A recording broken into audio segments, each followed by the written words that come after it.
unang araw ng Marso 2019. Narito ang mga balita mula sa iba't ibang panig ng mundo. Ito ang Eagle News International Filipino Edition. Sa ulo ng ating mga balita. US-North Korea Nuclear Summit sa Hanoi, Vietnam nagtapos ng walang nabuong kasunduan.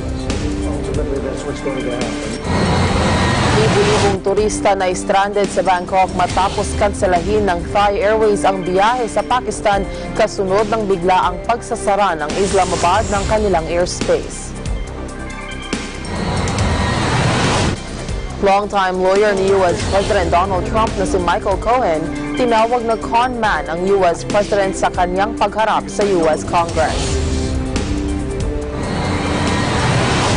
Bilang ng namatay sa pagsabog ng tren sa Cairo, Egypt, umakyat na sa 25 katao.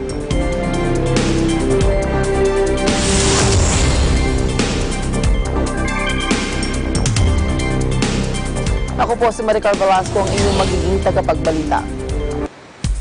Sa detalye ng mga balita, nagtapos ang US-North Korea Nuclear Summit sa Hanoi nang walang nabuong kasunduan. Sinabi ni US President Donald Trump na tapusin ang pag-uusap sa harap ng kahilingan ni North Korean leader Kim Jong-un na alisin na ang lahat ng ipinatutupad na sanctions laban sa North. Ang inaabangang ikalawang pagkikita ng dalawang leader ay inaasahan sanang magiging positibo matapos ang kanilang makasaysayang unang summit sa Singapore. Subalit nabigo ang dalawang opisyal na lumagda sa isang joint statement na una nang nakalagay sa schedule. Or if you could have heard that dialogue, what you would pay for that dialogue. But at this time, we had some options, and at this time we decided not to do any of the options, and we'll see where that goes. But it was a very interesting 2 days, and I think actually it was a very productive 2 days, but sometimes you have to walk. Basically, they wanted the sanctions lifted in their entirety, and we couldn't do that. They were willing to denuke a large portion of the areas that we wanted, but we couldn't give up all of the sanctions for that. So we continue to work, and we'll see, but we had to walk away from that particular suggestion. We had to walk away from that. They wanted sanctions lifted, but they weren't willing to do an area that we wanted. They were willing to give us areas, but not the ones we wanted. Samantala, positibo pa rin si Trump na magkakaroon pa rin ng mabuting kahinatnan sa hinaharap na panahon ang kanilang naging pagpupulong ni Kim. Aniya, mas mabuti nang gawin niya ito ng tama kaysa gawin niya itong mabilisan. Nangako naman aniya si Kim na hindi itutuloy ang kanyang nuclear at ballistic missiles testing. Payag si North Korean leader Kim Jong-un na magkaroon ng liaison office ng Washington sa Pyongyang. Ipinahayag ito ni Kim sa kanyang pakikipagpulong kay US President Donald Trump.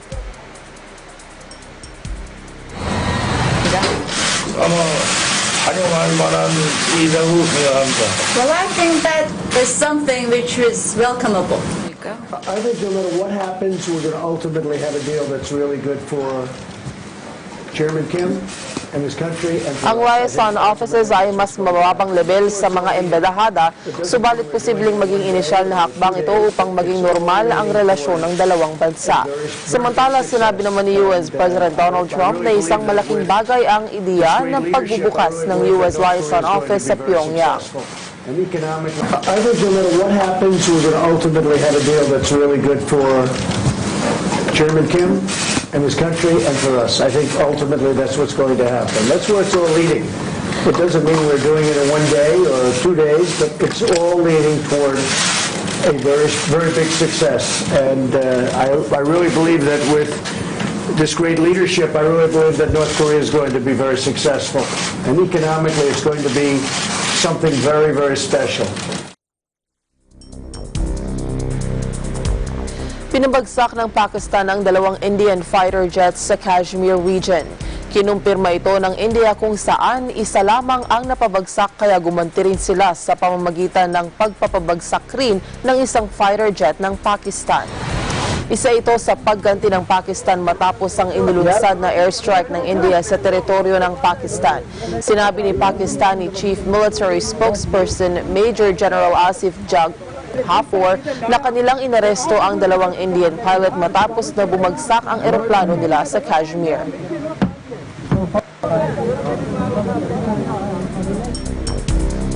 Libu-libong turista ang na-stranded sa Bangkok matapos kanselahin ng Thai Airways ang biyahe sa Pakistan kasunod ng biglaang pagsasara ng Islamabad ng kanilang airspace bilang tugon sa lumalalang tensyon sa pagitan ng Pakistan at India.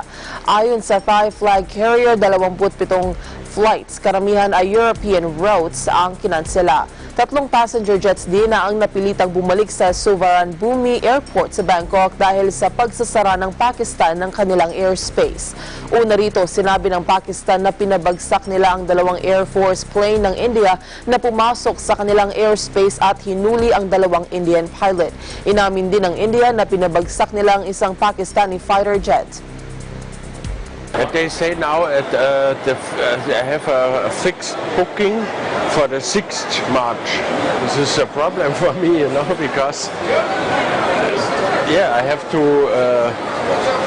go back to my work, and also I don't know what to do in Bangkok for 6 days.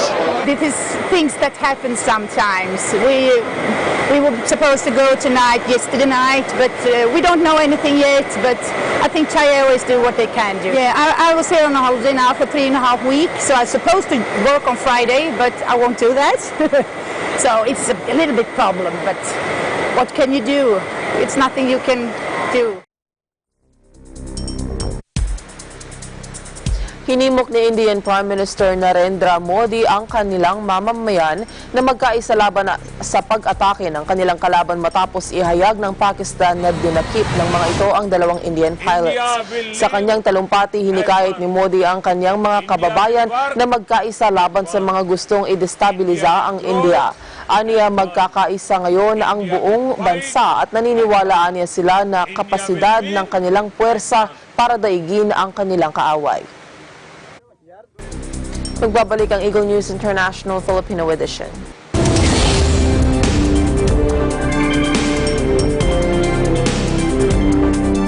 Maraming magandang sandbar sa Pilipinas na dinarayo di lamang ng mga turista kundi mismong mga kababayan natin. Ang sandbar ay isang mahabang pumuon ng mga bato at buhangin na galing din sa dalampasigan. Nakapunsyon ito na pahalang sa dagat pero nakakonekta pa rin sa dalampasigan. Nabubuo ang sandbar dahil sa mga alon at current na gawa ng tubig dagat. At isa sa mga dinarayong sandbar ay matatagpuan sa Santa Cruz, Marinduque. Para sa mga kaganapan sa iba't ibang lalawigan, laging tumuto sa Aguila Provincia, Lunes hanggang Biyernes, alas 11:30 hanggang alas 12 ng tanghali at alas 5:30 hanggang alas 6 ng gabi. Dito lamang sa Net 25.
Agila Balita, Lunes hanggang Biyernes, alas 7:30 hanggang alas 8 ng umaga.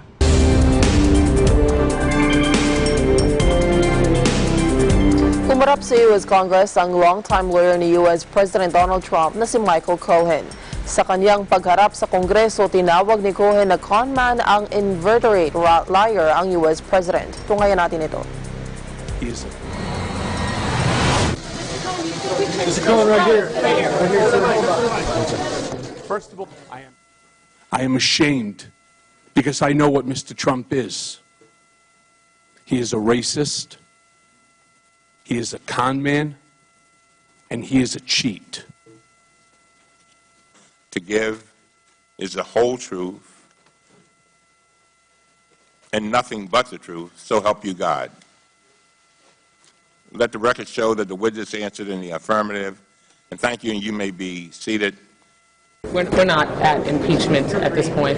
Right now we just want to get to the truth so that we can make sure that this never happens again. We cannot ever allow a foreign power to compromise our democracy and interfere and be in a position to help choose who's president of the United States, because Americans need to choose who our president is.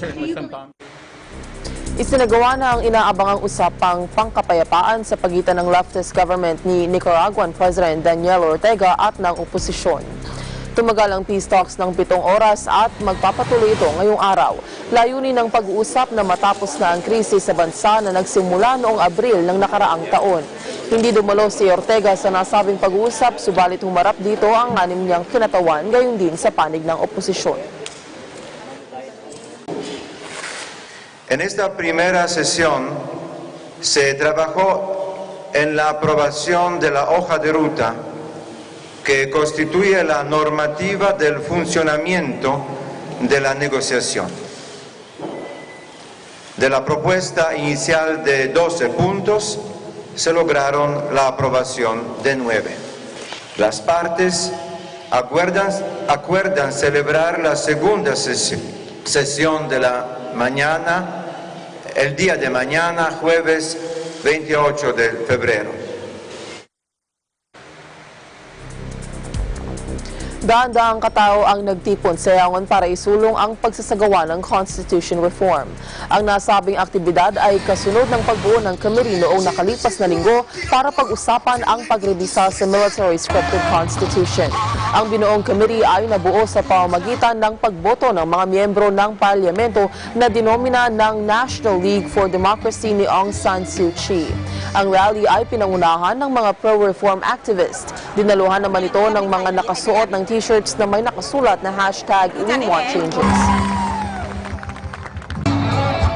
ဒီစစ်တပ်ကအခြေခံဥပဒေကိုကင်ထားပြီးနိုင်ငံရဲ့အုပ်ချုပ်မှုပိုင်းမှာပါနေတာကိုကျွန်တော်တို့အနေနဲ့လုံးဝလက်မခံပါဘူးနိုင်ငံသားတောင်းတင်နေလဲမှာထင်တယ်ဘာကြောင့်လဲဆိုလို့ရှိရင် NLD အစိုးရဖြစ်နေတဲ့အချိန်မှာမပြင်ဘူးဆိုလို့ရှိရင်ဒီဖွဲ့စည်းပုံအခြေခံဥပဒေဟာဘယ်အချိန်မှပြင်ပြမှာမဟုတ်တဲ့အတွက်ကြောင့်မလို့ဒီအချိန်က NLD အစိုးရဖြစ်နေတဲ့အချိန်ကပြင်သစ်တဲ့အချိန်လို့အမှားထင်တယ်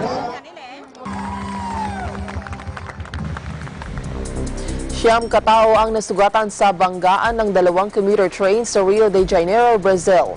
Inabot ng 6 na oras ang isinagawang rescue operations ng mga firefighters para masagip ang driver ng tren na naipit sa wreckage.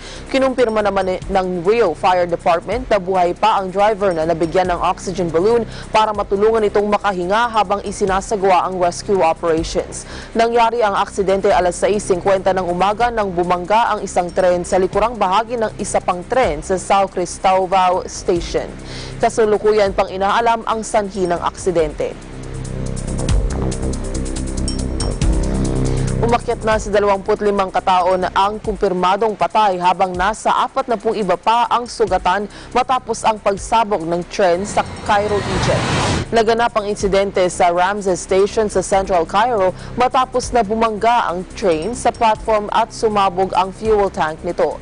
Dahil sa pangyayari ay napilitang magbitiw sa pwesto ang si Egypt Transportation Minister Hisham Arafat. Ipinag-utos ni Egyptian President Abdel Fattah el-Sisi ang malalimang investigasyon sa aksidente.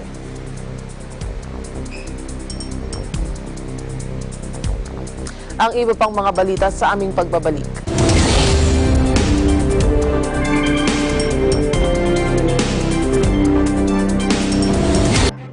Events happen around us all the time, in our community, in our country, around the world.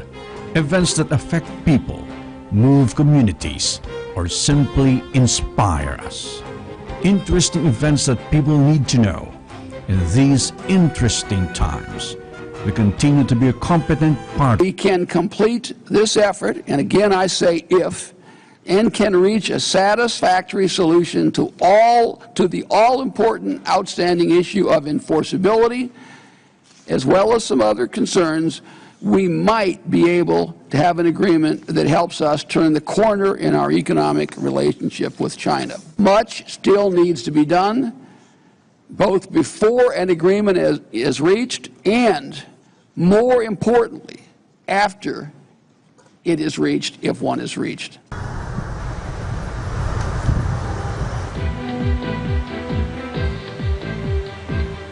Bumaba ang Tokyo stock sa pagsasara ng trading kasunod ng naging pahayag ni U.S. Chief Trade Negotiator Robert Lighthizer na marami pang dapat ayusin sa China trade.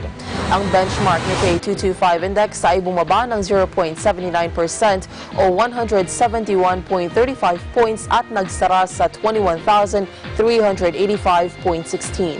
Ang broader topics index ay bumaba din ng 0.79% o 12.76 points. Nagtala ng pagkalugi ang mga automakers katulad ng Toyota na bumagsak sa 1.22% habang ang Honda naman ay bumaba ng 0.72%.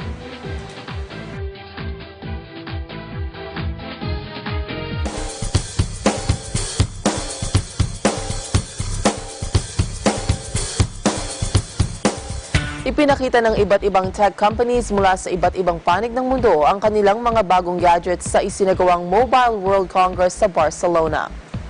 Panoorin natin ito.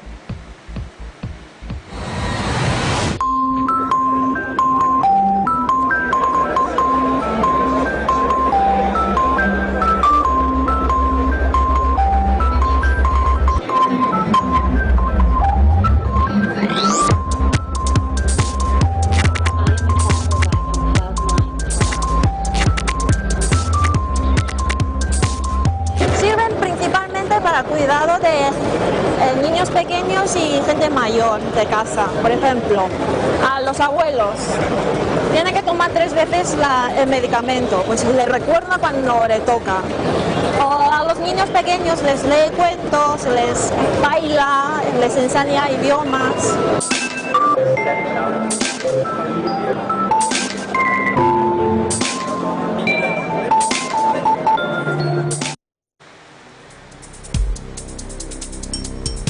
At yan ang kabuuan ng mga balita mula sa iba't ibang bansa. Eagle News International, Filipino Edition.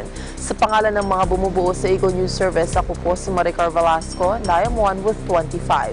Susunod na ang Agila Balita.